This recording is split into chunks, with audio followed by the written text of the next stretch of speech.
back at you with gloves off, and we're in our new space. We have a great production. We've got good goals. We wish everybody the best. We had an awesome last year, and today we have an interesting individual who's a researcher, a scholar of the political arena of Webb County in Laredo. His name is Mr. Frank Castillo. Good morning, Mr. Frank. How we doing? Good morning, Professor. Nice meeting you. Finally, have a chance to talk to you. We've had a lot of great conversations, and we discussed many topics. We understand Laredo, how it works, how it is, how it acts. Born and reared. Yeah. Born and reared here in Laredo. And it's a special, how can I say, type of culture, subculture that's here in Texas, you know? And many folks do not understand that outside of Laredo, but it exists, you know, this type of oligarchy control that we have. So let's touch base. I know that we've spoken before about the research that you did. Yes. One of the reasons that I undertook my own research was because I really couldn't rely on national research engines, studies, groups. The first thing that I decided to do was right after the debacle with the FBI coming into town, Sure. with the firing of our city manager, I just couldn't rely on the news to tell me what to think, what to say, how to figure this out. So I took it to the constituents, maybe the electorate, the voters, to tell me how they were feeling. So I posed together a questionnaire of 10 questions. And I decided to ask them some point questions like, what do you think of the city? Are we going the right way? What do you think of the area of FBI, of the city manager, so on and so forth. Since I'm a resident of District 6, which is everything north of Del Mar, I also pose questions regarding our city council. Sure. So I have 10 questions that I took. It became a longitudinal study, meaning that after 6 months, I asked basically the same questions again. But Right. I put them in different order so people wouldn't catch on Sure. that I was giving them the same questions. But it's okay if they know, if they remember the first time, but essentially maybe they didn't. And so back in January this year, right after the issue with the Veterans Museum, I decided to post those questions again. And you're gonna find in review in my study that there's some prevailing thoughts that exist in the community. Thoughts like such as? Well, for instance, do you consider our city going in the right direction? For whatever it might mean to the respondent of this study, what does it mean to say, are we going the right way? Well, I found out that the majority of the people don't believe the city's going in the right direction. Maybe it might surprise you, maybe it won't surprise you. But now I'm getting the actual numbers. Mm-hmm. And the numbers that I took show clearly that people in general don't feel the city's going the right direction. Yeah, but that's been a huge feeling, I guess, for the last going on 18 years, from 2000 this way. I moved back from Laredo, and I moved back in 2000. Mm-hmm. And I had seen individuals that were very good friends in the political spectrum of things become godfathers of two different opposing parties, if you want to, kingpins, if you want to put it that way. And it got to the point that either you were with him or you were either with the sheriff or you were with the judge. And you couldn't side either or sideways, okay? So then I saw a lot of issues with campaigns. You know, I helped out in a couple of campaigns, got involved, and people say, why did you get involved? Because I experienced a type of oppressive tactics, not only used by the county, by certain departments of the county, but used by departments of the city.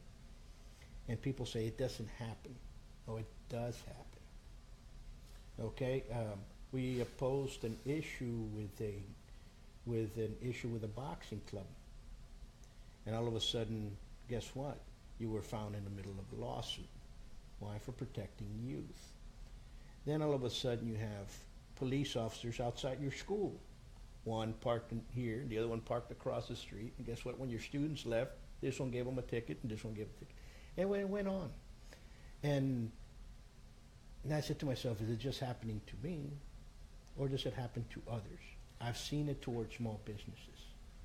So I'm with you in what you've seen. I'm with that feeling, is our city going in the right direction? It is growing.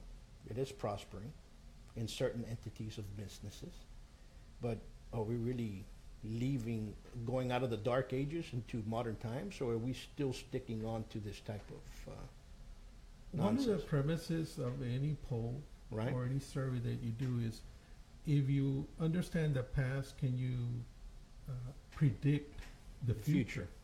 And so these numbers, if we were in a perfect world, which we're not, it would tell us change is coming.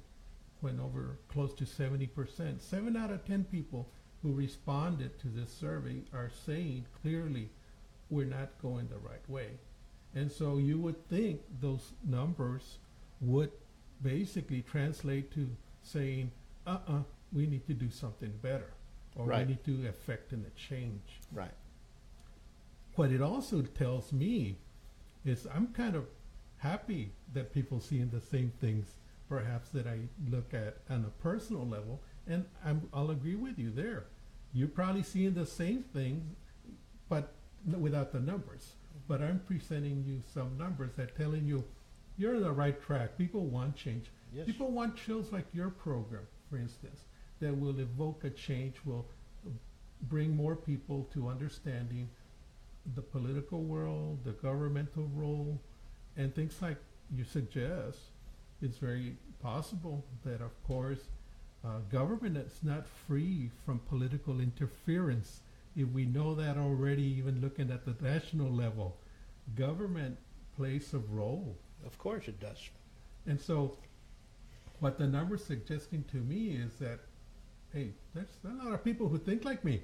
You know, these are people who know and see the things that happen. And so I'm happy that perhaps it's legitimized. My studies actually has legitimate numbers. It doesn't matter how many people took my survey. It matters only that those people who responded are generally the same way of thinking. Sure. Here's one. What does this reflect on the number, or one of the number of voters that we had in the last election? I don't think so. No Why? number is gonna give you 100% population. If I can understand your question correctly, there's no way anybody can say let's survey 100% of the voting public. No. What I was trying to get at was, we had the lowest voter turnout, which was 21%. Oh, I see. Does your survey reflect that, with people just saying, you know what, I'm tired of this, I'm not really going to vote? This is where my sample size does run into some problems. We're looking at Facebook as being a very big component of the people who answered me. So you have to understand that the more affluent areas have Facebook, have access to blogs, iPhones, all the smartphones devices, other than print media or newspaper media. And so it does kind of removes itself from those who don't have access to that, those who don't use even telephones to this day. And so it can impact the results. And so that's why I gave it a margin of 5% error. Okay. Because that's traditionally, when you do surveys, you're going at around 4% error. But I went even higher, just to make sure I include those people. You're being conservative about it. There's people who don't like to answer surveys. I mean, I'll raise my hand to that. I hate to answer surveys that come through the phone, because I really don't know who's listening or who's paying attention. So I hardly ever respond to print surveys or newspaper surveys, and so I don't. I had to understand, and I had to compensate for that 5% of the population. But no, when I look at who my sample size was, I was looking at Facebook, Twitter, emails, text messages, friends that I knew, friends that I did not know, and who answered and took it upon to say, this is what I'm going to do. Now, we do have something that will show you, or at least in my book, since I use the Survey Monkey, which is a traditional free app that you can get. And so they do not permit double submissions. Okay. So we know that they were singular. Okay. So that way, no two-person could submit the survey twice. You know, and it's great that you say that most of the people that took the survey came out of Facebook and social media. Those candidates that are neglecting the use of social media and understanding how social media works are the candidates that are coming below norms Okay. right now, as per se. We saw that with Trump.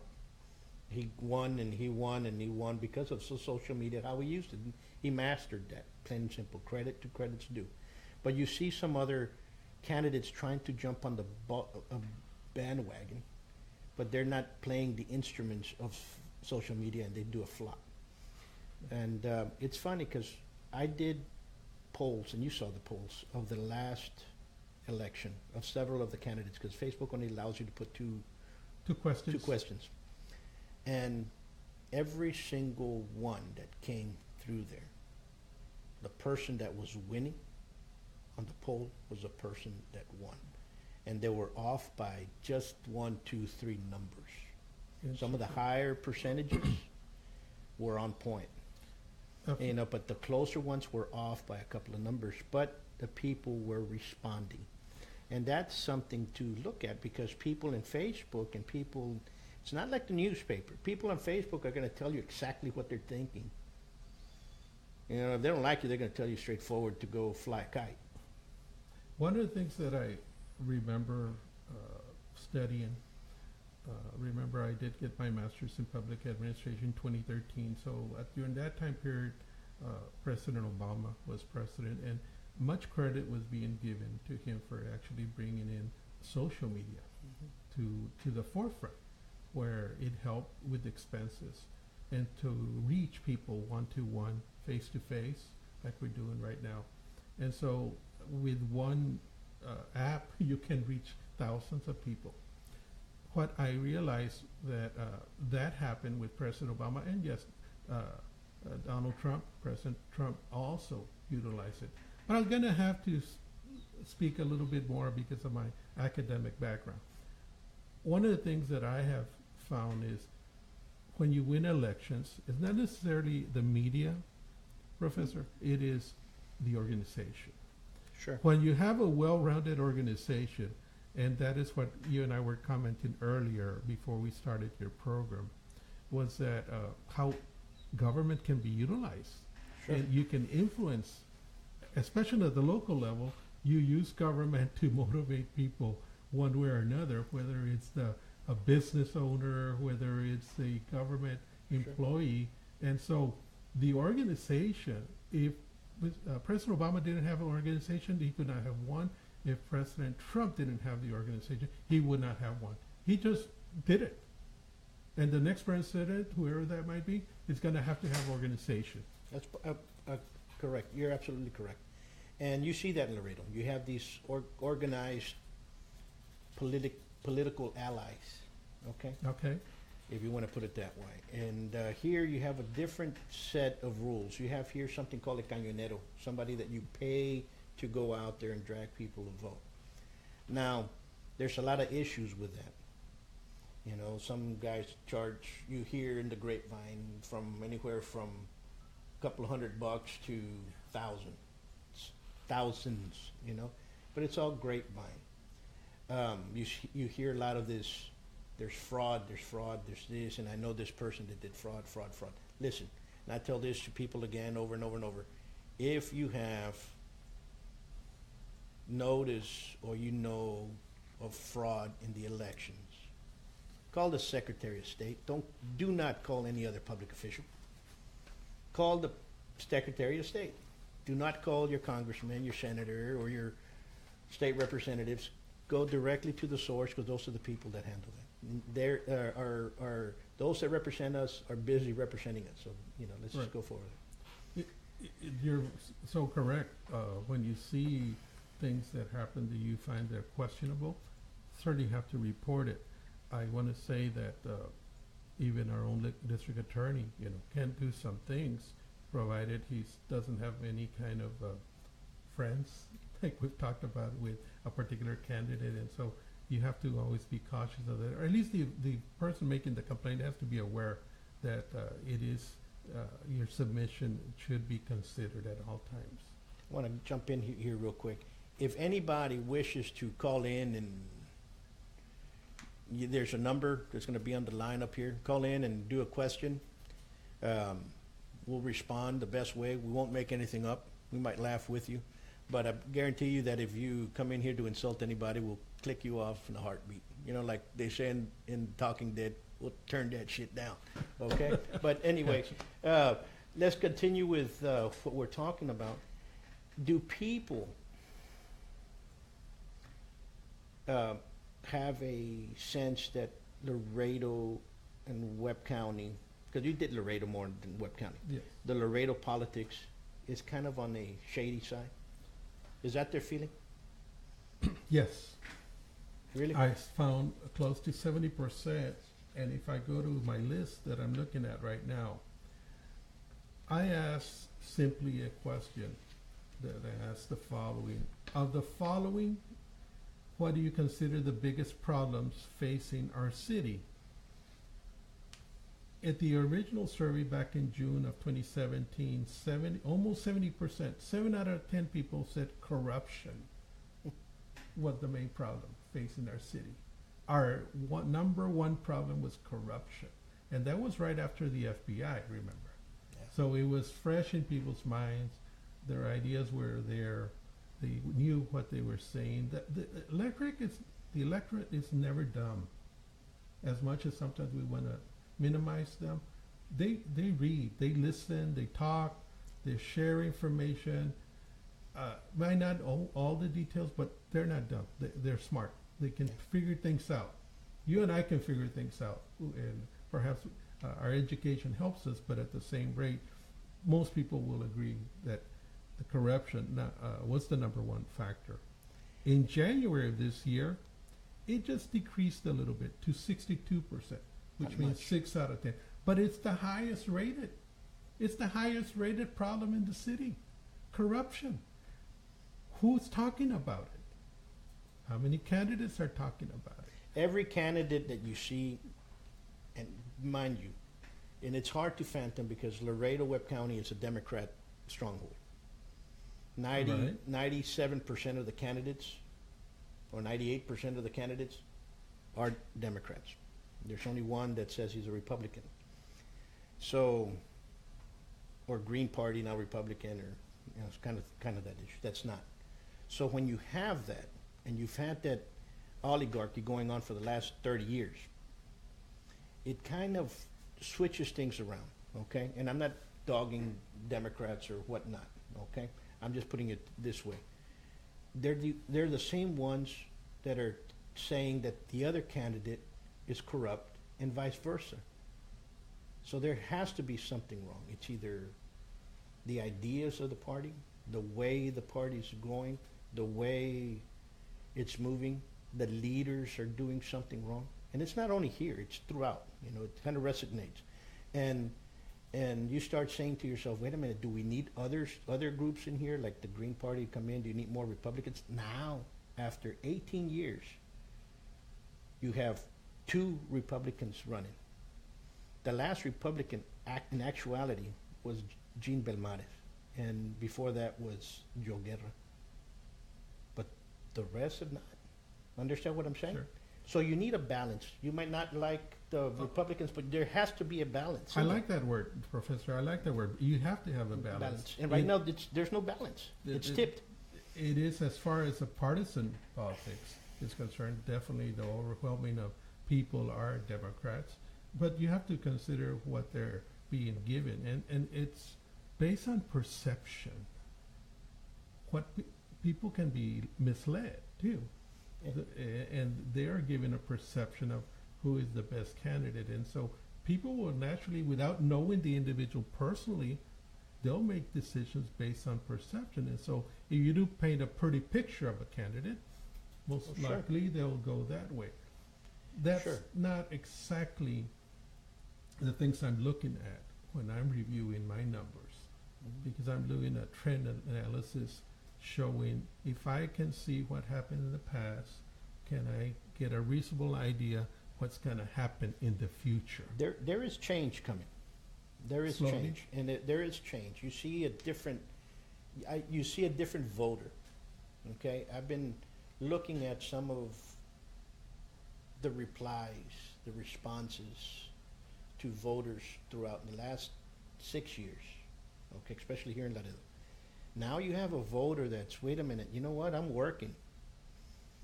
Go get that person. You know, I'm glad the FBI got involved, and I'm glad this happened. Finally, they're doing something about it. That type of response, and you're like, wait a minute, before you didn't have that. Half of these people with the same last names would not have been talking that openly. The Understand what I'm saying? discussions that we're having, that I see coming from just general people in a community, and I talk to a lot. I'm a political student all my Sure. life. My bachelor's is in political science, so I've been a political student all my life. Since I got my degree, I understood politics of who gets power, who has influence, and of course, don't put away the private sector. The private sector is very important in the city of Laredo politics.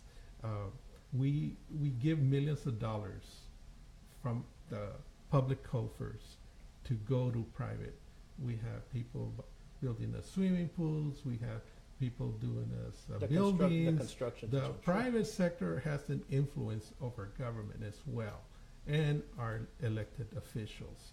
And so that is why people, looked at it and say, there's something corrupt about it, when the people who are putting out the most money are getting something in return. And so people understand that, people see it, and that's why they listed that that item as the highest. The second one was basically high cost of living, which was kind of surprising to me, because I really couldn't figure out, well, who is this? This must be families, maybe two working people in the household who are struggling to make ends meet. So we're not doing much for them, because they're saying it's a high cost of living that's happening here in Laredo, and they're having a difficult time making ends meet.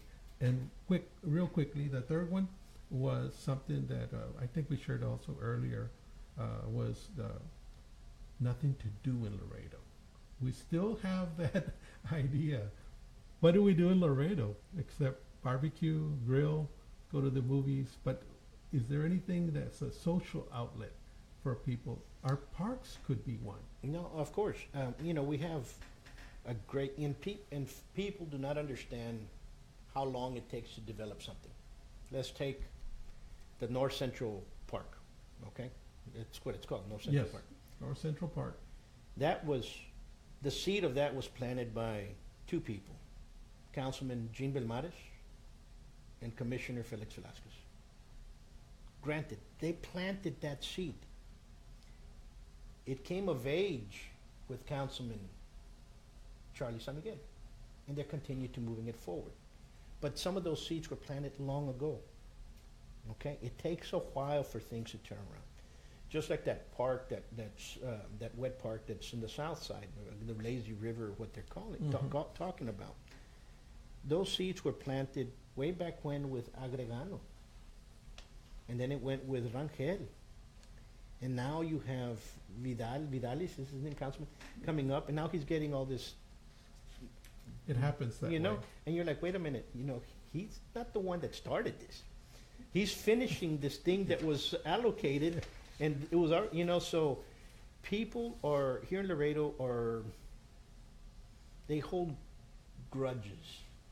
There's a lot of recourse and remorse towards a lot of, oh, you know what, when you were in high school, you didn't look at me or didn't wave at me, or you were in sixth grade, you stuck the tongue out at me, and now I'm going to go after you because you're running for city council. Understand what I'm saying? Sure. That's the type of mentality that we have here. So when you see all these projects coming of age, you're like, wait a minute, at least we're going somewhere, we're doing something. But let's take a look at where it started. It takes a little bit of education, Professor, to really go into the details of how some ideas get created. Because I'm going to share with you what my perspective is on North Central Park. Dr. Earhart with South Texas Independent Study Center, I know. instrumental in keeping that park safe. Sure. Contrary to what maybe others who are in the elected fields want to say, I saw him confronting city councilmen, confronting the city, and saying, you got to leave this wetland alone. And I want to give him some due. Sure. I am sure, Gene, and I know Mr. Belmares, I know Felix also, Velasquez. I want to also point that there's others who were instrumental in safeguarding that wetland. And so, but the person who gets the high acclaims is always the last one put the final touches to it. Yeah, I'm going to touch this because I've involved in pugilists, and I've lived that lifestyle for a long time. You know, we have something called PAL, Webb County PAL system. Okay. The person that implemented that was a police officer by the name of Juan Garza, who later became sheriff. Yes, I know him. Okay, and the Webb County PAL has grown so much. They have great individuals, great trainers. The Gomez, el Cobrita and Shotgun, and his son now, Cobrita. And you know what? If you all are listening out there, we want to pray for your family. You have our utmost sincere condolences of the tragedy that occurred this weekend.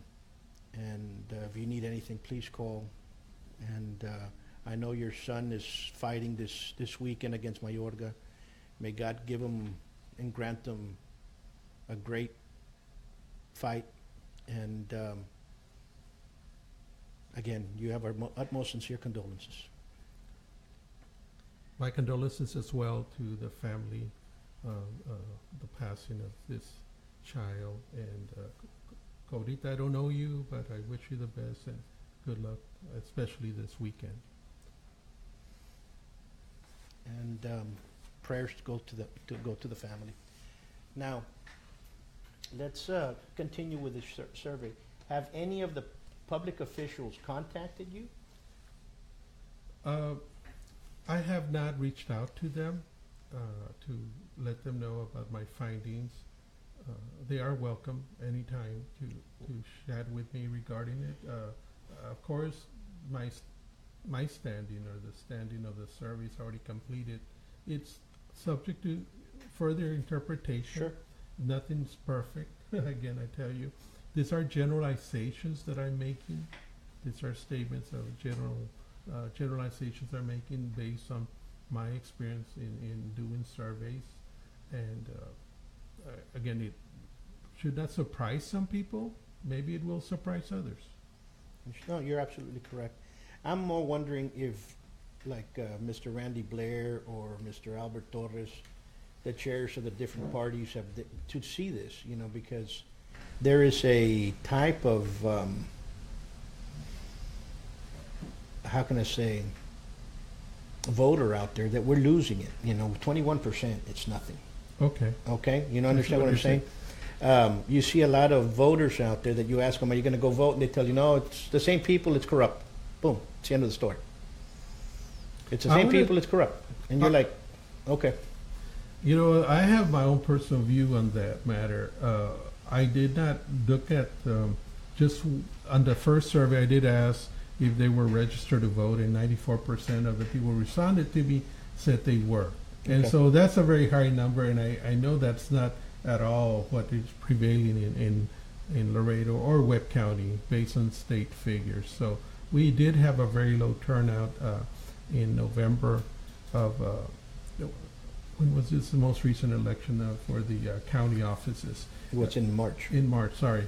And so I look at it, and I want to let you know that I'm very disappointed as well, because as a member of a political party, I'm disappointed that perhaps we don't do enough, that we are just not out there as much as we should, publicizing the elections or registering people to vote.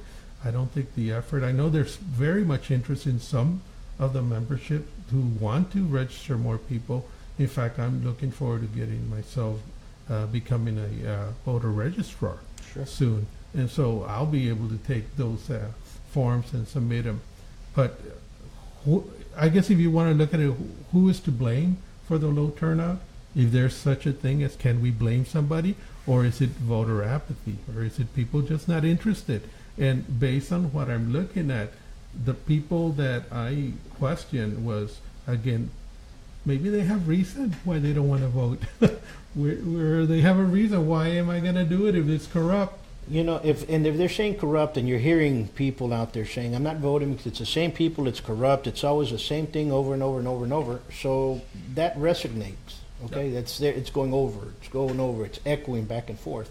And that means that 2 out of 10 people of this survey apparently voted. And that's pretty sad, okay? That's pretty sad. Very low number. Because if we can register as many voters as we want, but if their consensus in that echoing corruption is hitting to them, they're not going to go out there and vote.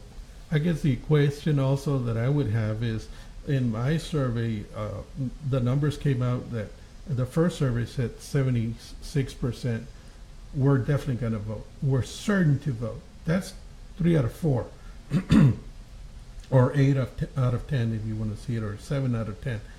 And it actually went higher. So I was kind of surprised with the low turnout, because my survey would have shown that 82% went high. The same, not the same people, but the general people that I had my sample size said 80% of them said, I am going to vote.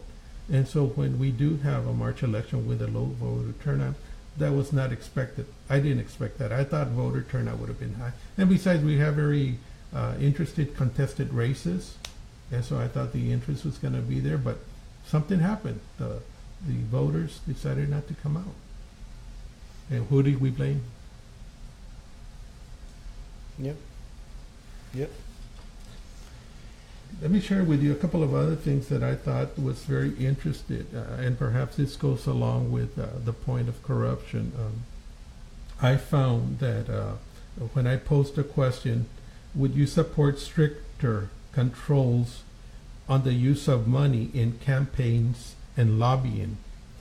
In my first survey, 9 out of 10 people said they would want stricter controls. And that was right after the FBI came in and did their number. They also saw that. And so I was thinking, well, okay, it's fresh in their mind. They know that the problem lies in money. Okay. In my second survey that I did in January 2018, that number decreased just slightly to 84%, which means 8 out of 10 instead of 9 out of 10. But it's still a very high number. In fact, it just overwhelms the other questions. Maybe there should be some type of cap. Okay, you can only spend $50,000. Because I don't see this. How much does a city councilman get paid? I know they raised... I think it's 50,000 right now. Or right. At one time it was 6,000, then it went to 12, then it went up. So now it's what? I believe it's close to 50,000. 50,000. Okay, so if it's, let's say 50,000, because we don't have the numbers there, but we'll just put that number in there, $50,000. Okay, and they spend in a campaign $250,000, or $200,000 for a district, or over $150,000. Let's say $100,000. That means in 4 years you're going to get back, if you invested 100,000. Now, if you only invested 20,000, in 4 years you're coming out ahead. Yes. But if you invested 200,000, like especially for a city race, and stuff like that, you're like, wait a minute, what's going on here? Understand what I'm saying? The numbers do not match up to some of these campaigns that we've had in the past. You know, we had some people running for a county judge that spent over $1 million. Either you have that much money to throw out, and if you just want your name to be out there, build a hospital for the kids or something to that, make some kind of dyslexic learning center or something that your name's going to resonate for time, but not. I don't see. Is there something else that we're missing? I don't know. But you know what I'm saying? Yes, and I see the response very clear that people in general want to see a change in how we do campaigns. Who and what will transpire after that, I don't know. But I think if you ask the general population, I want to say that I think this generalization is correct. On the other side of the coin, how do you get influence in an elected official if it isn't through campaign funds, contribution? And that's a simple equation. Exactly. So is it necessarily an elected official's fault that people want to influence the elected official? And it's basically the laws, the ethics laws allow some of that, most of it, to say, yo, I can give you up to $2,500 in my personal contribution. And so they can do that. And so it might be something greater than a local level issue. It may become a state issue and so on and so forth. That's understandable. If I'm going to invest, if I'm a businessman, I'm going to invest something, I want returns back. Exactly. So if they're investing in this, of course, I have no quarrel with that businessman giving to make his business better. He's a businessman. Understand what I'm saying? That's well, you just said it right now. You don't have a quarrel with it, but yet people are saying, no, we don't want that. But here's the thing. When you invest into something, you want returns. I have no quarrel with that. Okay? I have a quarrel with, well, guess what? There's a stack of 10 bids. The deadline was February 15, but yesterday this bid just came in by the guy that did my contribution. You understand what I'm saying? I have a quarrel with that. I understand. That's the difference. Okay. I see a lot of people who are upset with that kind of thinking. Absolutely. And so you have to rely on government. I don't know if I shared with you this secret. You know, there's 3 branches of government. Sure. Many people don't know that, but yeah. You got the legislative, judicial, and the executive. Well, I submit to you, Professor, there's a 4th one. And it's called bureaucracy. The bureaucracy is the ones who run the programs. They're not the elected officials. The people who run government are those from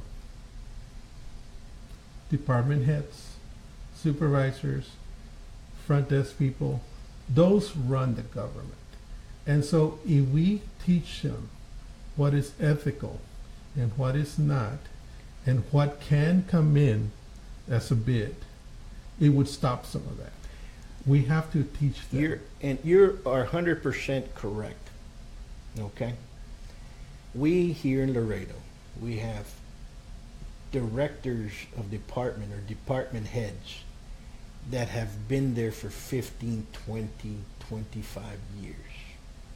They have become de facto mob bosses.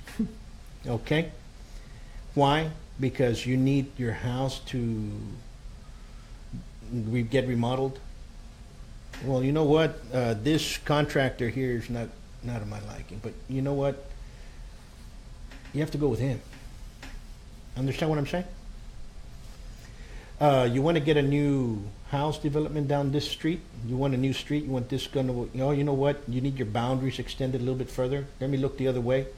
There's so much in there. So when I saw the list of the FBI, those that were being investigated, and I saw the heads of those departments, I said, damn right.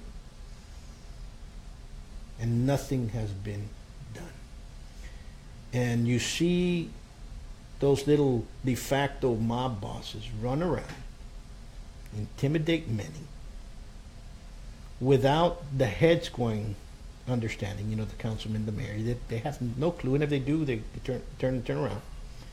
And that is the actual problem. I think right now they should say, you know what, you can be here 7 years.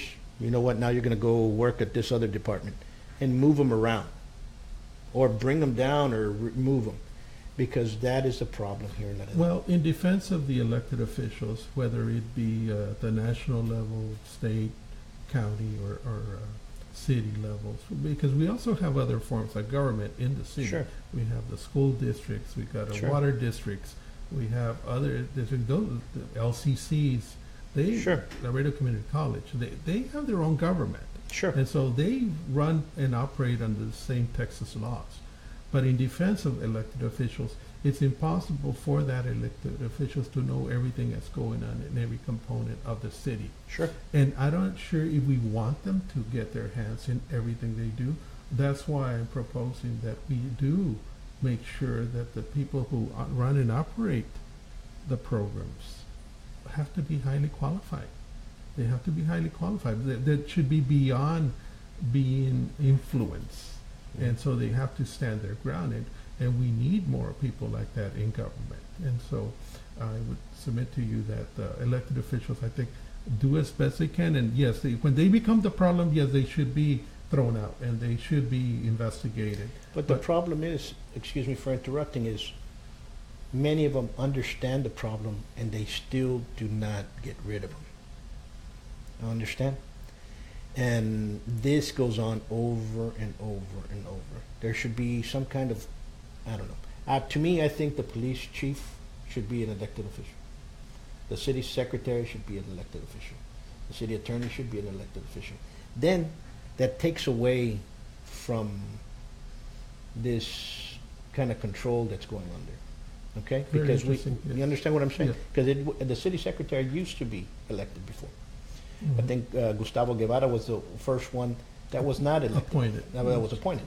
But before him, they were elected. So you have to understand what happened then, what happened now, where is this going? There was a fight, and there was a year ago, because they wanted to take away the city manager and have a strong mayor, like in other cities. Okay, fine.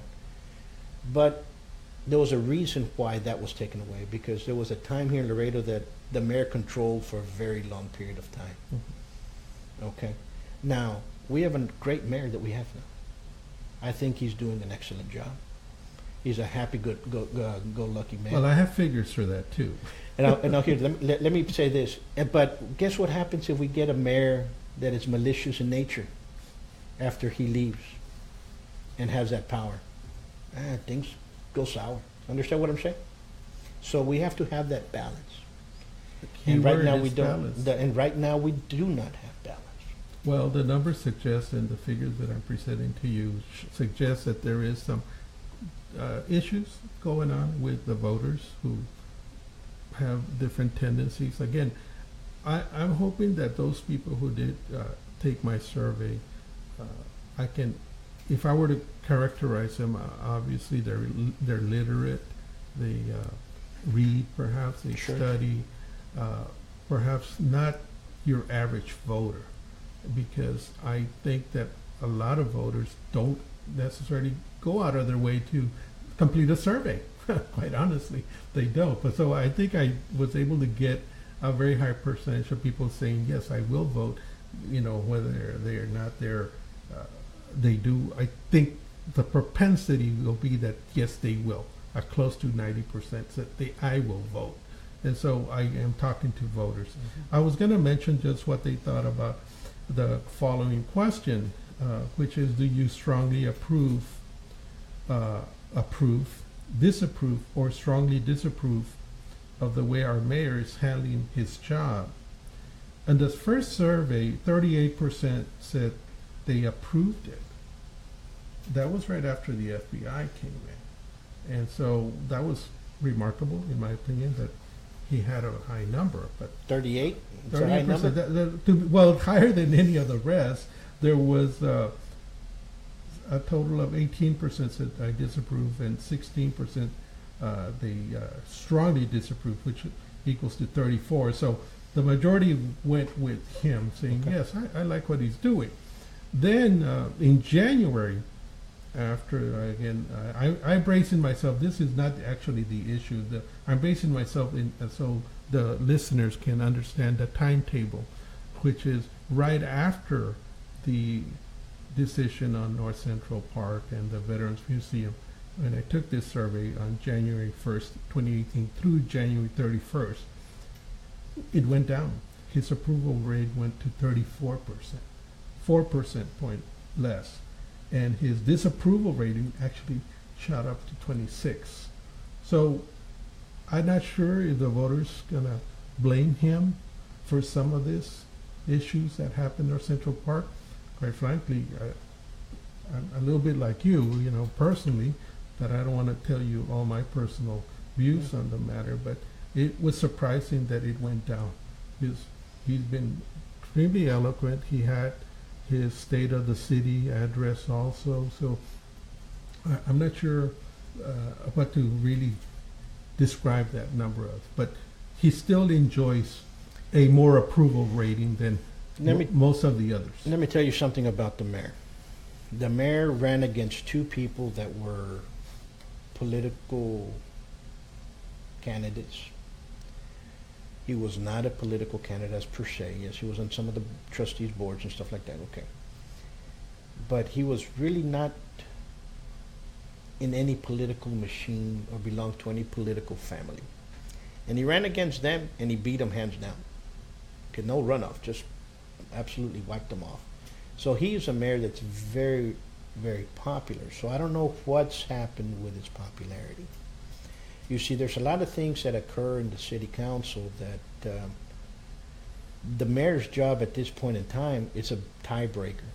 You cut ribbons, you kiss little babies' butts, and you put shovels in the ground. That's the mayor's apparent Well, it's job. a symbolic position. Understand? And to break ties. Yeah. But he has the most, how can I say, his job there is to actually balance everybody together. More like a peacemaker. And I think there's a lot of different little factions in there that are squabbling over everything, and he should actually bring peace between everybody. And I don't think that's being done. Well, I want to say, as far as a scholarly view or an academic view, the position of a mayor is a symbolic one. Okay, he is Here, a tiebreaker here. in Laredo. Yes, as a strong city manager, government. The mayor is symbolic, but at the same time, there was a change or a movement to try to give him more power, which included he can now put items on the agenda, but as far as making motions and passing, he was not going to be considered unless he was a tiebreaker. And so there was a strong support from some in the community to make him a more viable person in city council. And so I don't know if that movement's still going to be in existence, but I imagine that if the mayor, if he does seek re-election, it looks like it's going to be very difficult for somebody to replace him, because he enjoys a good man. Because even after all these two main issues that happened that were under his leadership, if we want to call the city leadership, if he's the leader, yes, to me it's not, it's a little bit surprising, but it shouldn't be, because he's still an incumbent, so always going to have the strength of the organization. He should. Yes, and perhaps the financial means, and so he's looking good. Yeah. I agree. What else did you find out in that survey? Well, again, since I reside in District 6, I had to ask what they thought of our city councilman, District 6 councilman. And I won't mention names because everybody knows who I'm talking about, but in case, the way I posed the question was this way. Please tell me if your overall opinion of your current city councilman for District 6 is very favorable, somewhat unfavorable, very unfavorable, or you are not familiar enough to form an opinion. The survey that I took in June of last year that came out with these numbers. 28% said they were unfavorable. That was the highest number. The second one was a tie between somewhat very unfavorable, 22%, which makes it 40, 50% have a negative view of him, and then 22% said they were very favorable or somewhat favorable. So the unfavorable took it in June. They had and that was right after the FBI coming in and so forth. And excuse me, and you see that with a number of people that are right now throwing their names in that hat. Well, I think you have like 8, 9 people right now throwing their names in the hat. So there's a lot of discontent in that area. I know Charlie San Miguel since we were kids, okay? And he means well. To me, he's tried to do the best for something, and sometimes people don't like what he's done, okay? And that's basically it. But I think that I had an issue one time, and I called him, and he was there on board, probably because I knew him, But he was there. We tried fixing this thing, and it was not for us; it was for a street. And he was on point of it. He said, thank you for notifying me and going this way. So that type of issue with a city councilman is the type of person that you basically need when you call the trash and they don't come pick it up, or when you call that there's a big hole in the street, there's a dangerous thing, and you call all those directors, all those department heads, and nothing's being done, then you call your councilman and say, you know what, this is going on. But for you to call your councilman because there's a cat stuck in a tree, that's not what it's supposed to be for. Understand what I'm saying? Yes, one of the things I want to do, perhaps add to what you're discussing when it comes to relationships between government elected officials and city elected officials. You do need a majority of 5 votes to get anything done. So every elected official goes in there has to have a coalition of votes. Sure. They cannot exist singularly, unilaterally. I've seen sometimes when I go and listen to city council, of course, there's some who will stand up and say, this is my view. But it might not go anywhere, but I'm going to say my view. Because, again, that's the way government's supposed to run. And as regarding representative government that we have, you have to have coalitions to run and operate at that level. Mind you, it shouldn't influence government's role in picking up trash, in doing street maintenance, and all the other factors. But sometimes it does get intermingled, but we shouldn't allow that. Politics should be politics, but government's role should always be correct and fair. But you go back to what we talked about, the department heads, and that usually happens when you have de facto mob bosses. I'm going to use that word over and over and over because it's basically the way they act. Okay, and I've never heard of that term, but maybe I might start. We're gonna coin that phrase, de facto mob bosses of the city. De facto mob bosses. And what you have that is, I've seen folks that are running that are supporting somebody in a certain restaurant, all of a sudden the inspectors come in and get harassed until they remove that sign. Understand? Yes. That type of oppression should not be, and we have it here in Laredo. I understand what you're telling You know what I'm me. saying? I hope the listener doesn't think I'm in agreement with that happening, but I can understand your point. I'm agreeing with your points, that I'm understanding it. Of course, it might exist. Again, I have been a government employee myself for many years. And, if I were to sit here and tell you something wasn't done because I didn't, that I saw maybe an occasion where somebody in a position of power and influence didn't get favorable treatment, I'd be lying to you. Yes, I've seen it.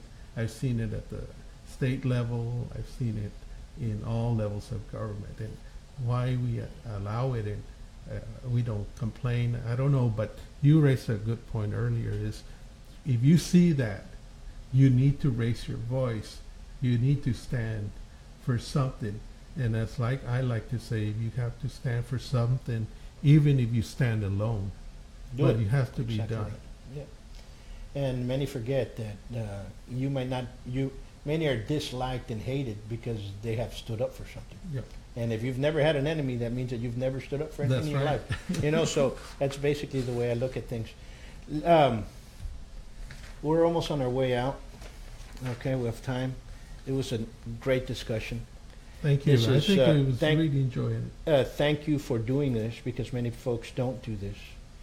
And thank you for taking your time and to educating us. I learned a lot. Thank you. I learned a lot and stuff that you kind of had figured out on your own. And wait a minute, somebody else is doing this. So there's more people thinking this way. And we got a couple of issues. I'm going to put this because we have our third annual stick fighting championships here in Laredo. We started here in Laredo and we're going to continue having here in Laredo, and it's going to be on May 19th. So folks, go out there and enjoy a little bit.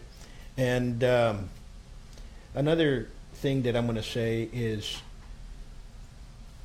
folks, if you're thinking along the lines that our government is corrupt in any form or fashion, do not sit down and throw away your vote. Go out there and vote. And vote out those people that you believe are not doing correctly. If you do not like what's going on in today's politics here in Laredo, there's a runoff election. Go exercise your right to vote. Because 21%, that's probably the way the figures go, you're probably going to get something like 10 to 15% voter turnout. So it's pretty sad. Once more, Mr. Castillo, it's a Thank pleasure. you, Professor. And we'll My sit down. here. pleasure is all mine. No, it was wonderful. And folks out there, lower the app, and we're going to put out the link up there, and you can check it out because it's a great show, and we're moving forward. On this Thursday, we're going to have another great show. We're going to be talking about the fight scene, its dedications, as well as its training, and what comes to become a boxer in the ring or a pugilist. Until next time, be safe.